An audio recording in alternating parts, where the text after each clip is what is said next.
Bonjour, j'espère que vous allez bien malgré les difficultés du moment et que vous respectez bien les consignes des autorités sanitaires. Je ne peux que vous encourager à rester confiné et à adopter les gestes barrières. Pendant cette période de crise, certains d'entre vous s'interrogent sur des questions relatives au droit du travail. Je vais vous donner les réponses sur les 10 questions qui me sont posées le plus souvent. La première question: beaucoup se demandent si les licenciements sont interdits pendant cette période de crise liée au coronavirus. La réponse est non. Les licenciements ne sont pas interdits en tant que tels, mais ils sont déconseillés. Le ministère de l'Économie et le ministère du Travail ont demandé aux employeurs confrontés à de graves difficultés économiques en cette période de ne pas procéder à des licenciements d'ici la fin du confinement, mais de recourir plutôt au dispositif de chômage partiel si nécessaire. Dans le projet de loi d'urgence voté par le Sénat, il est question de limiter les ruptures de contrat. Il s'agit donc de limitation et non d'interdiction. La deuxième question que j'entends souvent est: que dois-je faire si mon employeur souhaite me placer en chômage partiel? La réponse est rien. Vous n'avez aucune démarche spécifique à faire. En effet, c'est l'employeur qui doit se charger de toute la procédure. Il doit avertir ses salariés et remplir une demande d'autorisation en ligne dans un délai de 30 jours. Le salarié percevra son salaire comme d'habitude. L'employeur devra avancer cette somme et se faire rembourser par l'État. La troisième question est: si mon employeur me passe en chômage partiel, est-il tenu de compenser ma perte de salaire? La réponse est oui, mais. Oui, mais pourquoi? Parce que désormais, après la réforme liée à la présente crise, la rémunération du salarié correspond à environ 84% du salaire net traditionnel. Sur cette somme, l'État prend en charge 70% du salaire brut. Mais cette prise en charge est plafonnée à hauteur de 4,5 fois le SMIC, soit environ 4 500 €. Pour celles et ceux d'entre vous qui gagnent correctement leur vie, qui dépassent donc cette somme, il y aura une baisse conséquente. Il faut préciser cependant que certaines conventions collectives prévoient la prise en charge, dans ce cas, du manque à gagner des salariés par les entreprises signataires.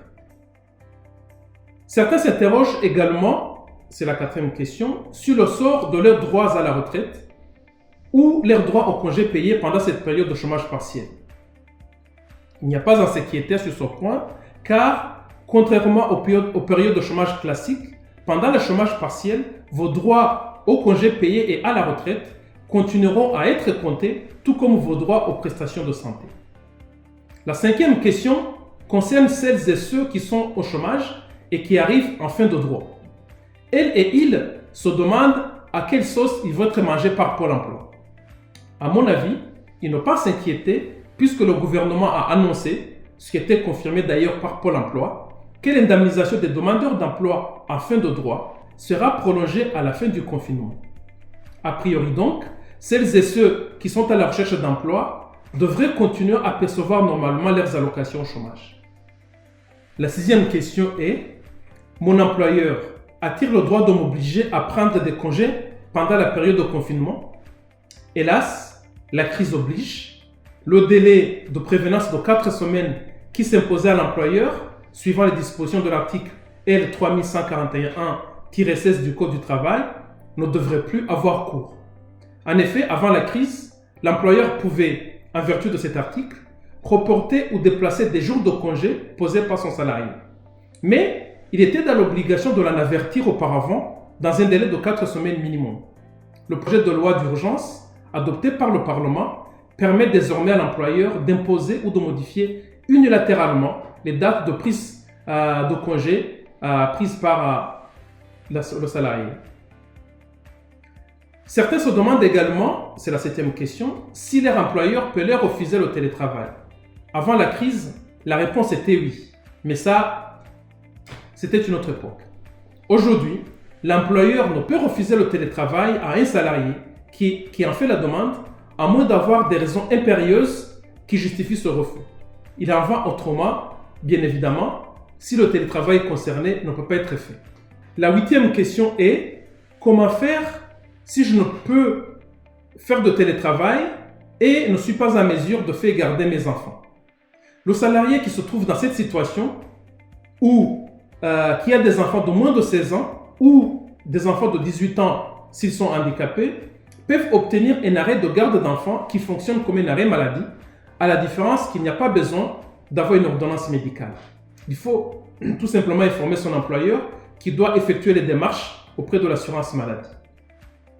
C'est cette dernière qui prendra en charge sans délai de carence l'indemnité due au salarié pour une durée de 14 jours renouvelable. Maintenant, venons-en au cas épineux des indépendants. C'est l'avant-dernière question. Que doivent-ils faire s'ils ne sont pas en mesure de payer leurs charges? Théoriquement, auto-entrepreneurs et entreprises peuvent bénéficier du report de leurs cotisations salariales ou patronales. Il faut en faire la demande auprès de l'URSSAF. Le gouvernement a annoncé que les pénalités encourues habituellement sont suspendues et que, s'agissant des factures d'eau, d'électricité et de gaz, des accords ont été signés avec les prestataires de ces services qui ont accepté de suspendre l'exigibilité de leurs factures pendant cette période. La deuxième question, et la dernière, concerne aussi les indépendants. Peuvent-ils être indemnisés des conséquences de cette crise? La réponse est oui, mais elle est soumise à une double condition. Première condition, ne pas avoir dépassé 1 million de chiffre d'affaires au cours de l'exercice précédent. Je n'ai aucun don de voyance, mais je sais que vous n'êtes pas nombreux parmi ceux qui regardent cette vidéo à avoir atteint ce chiffre d'affaires. La deuxième condition est d'avoir perdu, depuis le début du confinement, un minimum de 70% de son chiffre d'affaires. Les indépendants qui remplissent donc cette double condition peuvent obtenir de l'État une aide mensuelle et forfaitaire de 1 500 €. Voilà donc les réponses que je peux vous apporter aujourd'hui au regard des dispositions à jour à la date d'aujourd'hui. Je vous souhaite bon courage, continuez à vous protéger et rendez-vous sur cette même chaîne. Je répondrai à vos questions sur notre sujet et n'hésitez pas à m'envoyer vos réponses. Je me ferai un plaisir de vous apporter mes réponses. Au revoir.